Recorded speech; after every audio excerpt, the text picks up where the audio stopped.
You probably think you know how headphones work. One driver per side. Simple, right? But what if I told you these use 2 drivers per side? Not for show, but to actually split the sound between them. It's called the Kiwi Ears Atheia, and it does things very differently. The question is, does this unusual design make them sound better or worse?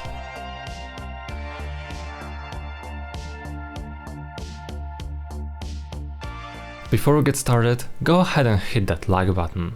Alright, the Kiwi Ears Atheia feels instantly different from most headphones you pick up. The ear cups are made from real walnut wood, which gives them a really warm, nice feel, and the aluminum brackets add some weight and durability without looking industrial. The headband isn't just a simple design either.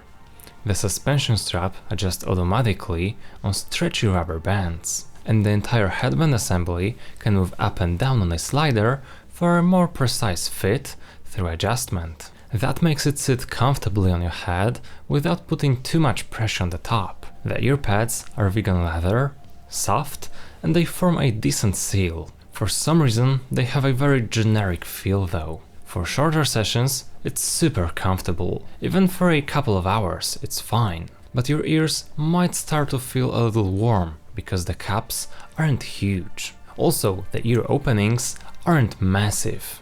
So most ears, including mine, will touch the pads a bit. It's not a deal breaker, but something to know if you're picky about that. The cable is another standout. It's a single-ended 3.5mm cable, but what makes it neat is the lock-in mechanism, so it won't come loose if you accidentally tug on it.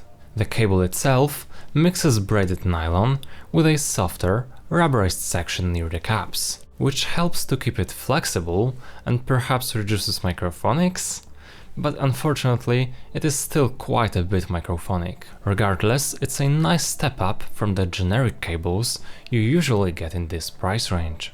And then there is the carrying case. It's a small, hard-shell case with soft lining, so you don't have to worry about scratches when you're transporting the headphones.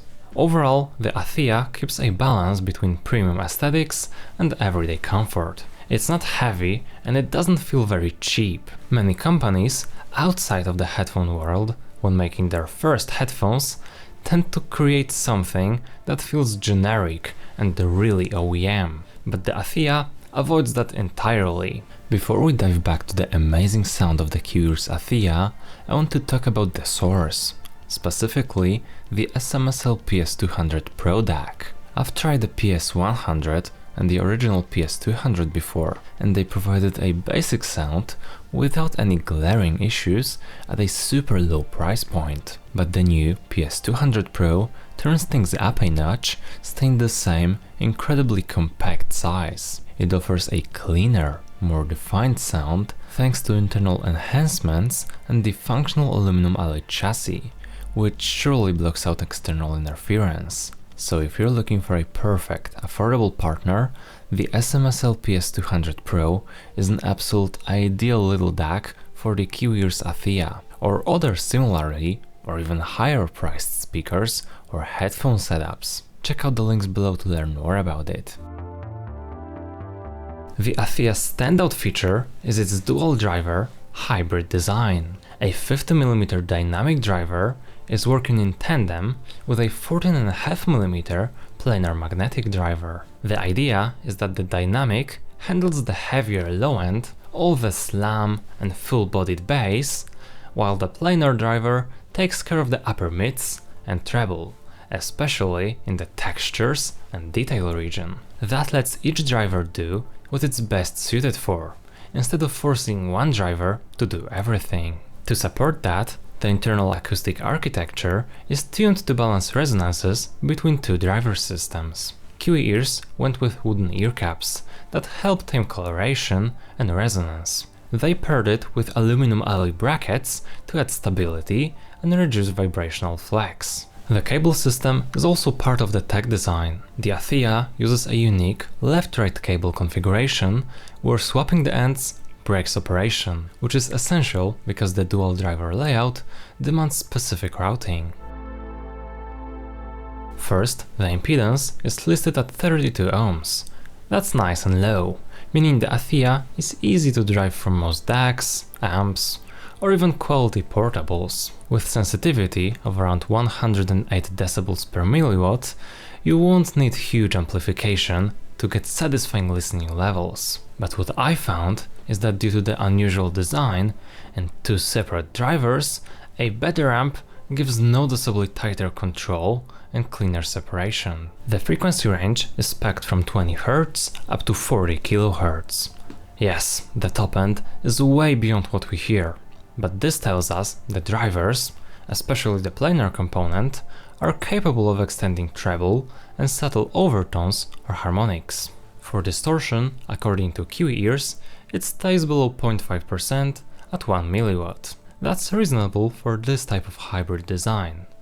Low enough that at typical listening volumes you shouldn't hear harsh artifacts. Weight is modest, not ultralight, but the combination of wood caps and open aluminum parts keeps it easily manageable. The headband mechanics and adjustment play a massive role in how wearable it feels. When you put all of those spec numbers together, what you expect is a headphone that gives strong bass extension, without strain, decent treble reach, and low distortion under load.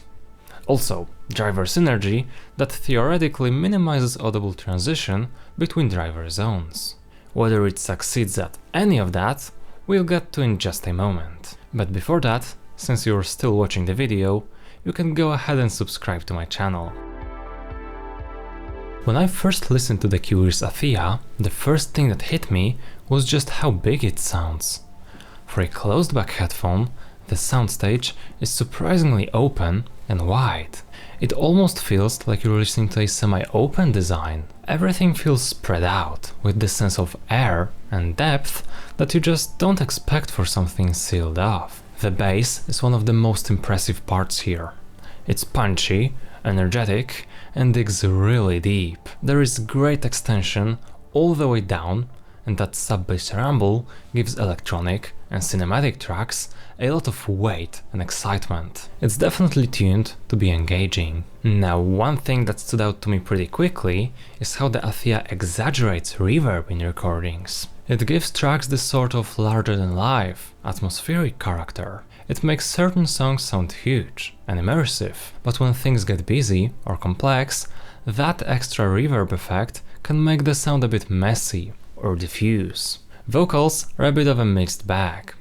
They are clean and well-defined, but not full-bodied. There is a slightly hunky, mid-range forward quality that makes voices sound focused, but not particularly warm. It's obvious that Kiwi Ears went for cleanliness over richness here, and while it works very well for modern mixes, it doesn't flatter older or more mid-range heavy recordings from the 70s and 80s quite as much. You can let me know in the comments down below whether you prefer older or modern music. Tonally, it's slightly on the thinner side, not in a bad or fatiguing way, but enough to make it sound quick and tight rather than lush or dense. That thinner presentation actually contributes to its technical performance. In fact, it feels like a hybrid of planar style detail retrieval and dynamic driver punch, which makes sense given its dual driver design. Or maybe I'm just imagining it. One interesting thing I noticed is how it stages everything just a little further away from you.